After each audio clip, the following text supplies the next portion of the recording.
Hello, one. This is Chase Pounds. Today, currently, I'm in on a trip in Washington D.C. and this is actually the hotel I'm in. And which today's video, I'm just going to be discussing about, I guess, the stuff I so far have seen and learned about on my trip. Now, this this trip I was on is part of a trip that was this trip this was actually funded by my local by my church church, and they funded a nice tour of certain a tour of iconic locations of DC. Of course, the Capitol, the White House, Lincoln Memorial, as well as a mixture of other tours tours associated with Black history, as well as visiting museums and Smithsonian's. I also had the chance of visiting Black His the Black History Museum, and just today I visited the National Museum of the Bible.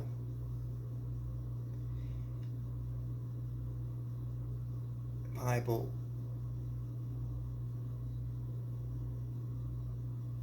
and it was a very nice experience. I didn't really finish the whole tour at the Black History Museum, and actually tomorrow we're going back again to visit more parts of the Black History Museum. And I look forward to the rest of it. I'll probably document some more tales on my next video about the Black History Museum. And I learned some of the stuff I'm mostly familiar with, such as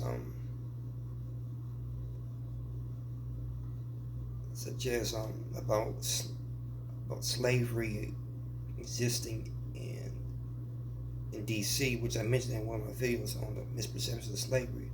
Of course, D.C. wasn't immune to the slave trade in America during the early years of this country, the founding of this country.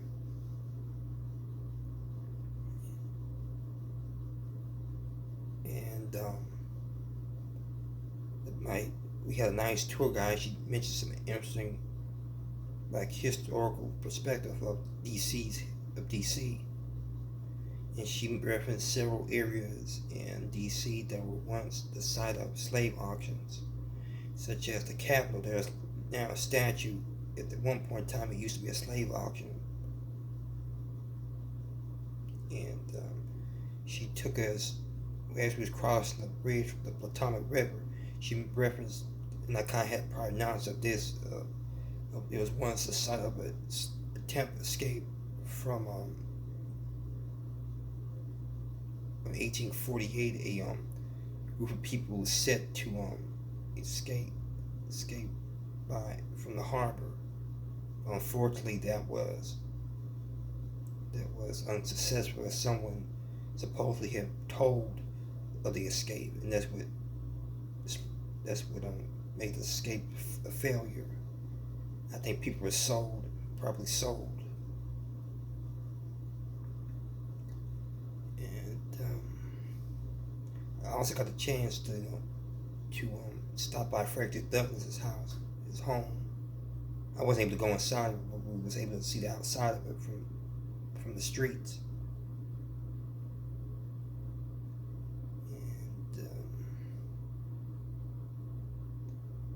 Some information about the presidents: Thomas Jefferson, George Washington, Andrew Jackson, and and then there was I forget what position he was in. I did a report on him. It was on Marquis de Lafayette when I was in high school, and everything referenced him, and there's a statue of him, which his name is very, very liked and popular figure during the Revolution period between the United States and France. And it's so popular, he has several streets named after him. And in my hometown, St. Louis, there's a Lafayette Square. You know, Lafayette Square is named after, it's supposed to be named after him. Of course, there's statues and monuments to him. And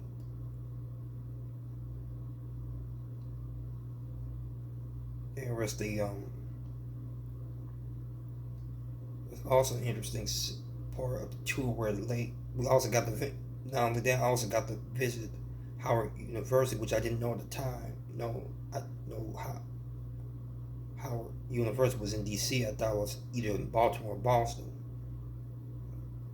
which historical figures who went to that went to that university, such as one particularly that comes to mind is Thurgood Marshall, who was part of the Supreme Court Brown versus Board of Education. And that usually what comes to mind when I think of Howard University. And maybe that's why I got confused thinking it was Baltimore, because Thurgood Marshall was in Baltimore.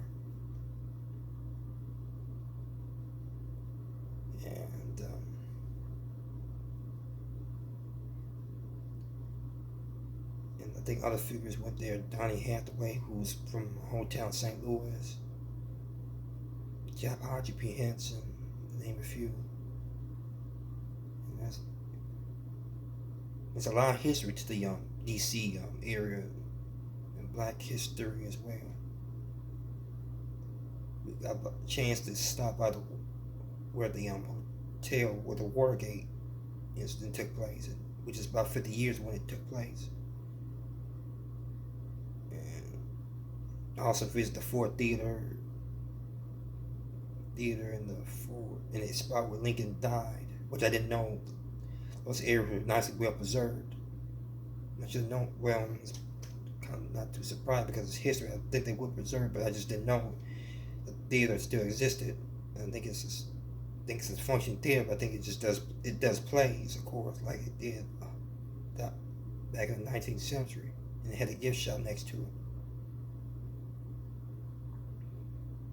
I also got to visit MLK Statue Memorial.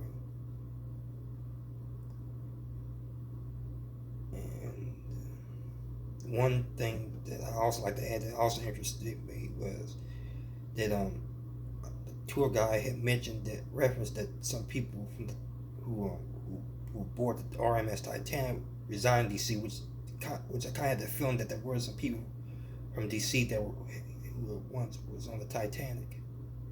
And they mentioned the Astors, which was John Jacob Astor and his wife Madeline, were noble, first-class rich people and notable first-class passengers on the Titanic. Unfortunately, John Jacob Astor didn't survive. His wife Madeline did. And she also referenced a man who started the concept of the bottle caps on the sodas we drink today. He actually passed on the Titanic, though it's not known if he survived or not. I asked, and she wasn't that sure. It was just interesting. I'm learning things I didn't know before.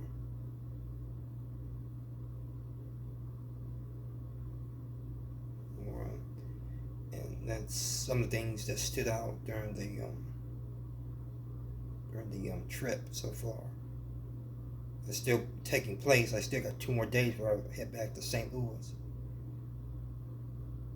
And that's another view by Chase Pounds. Stay tuned for my next video.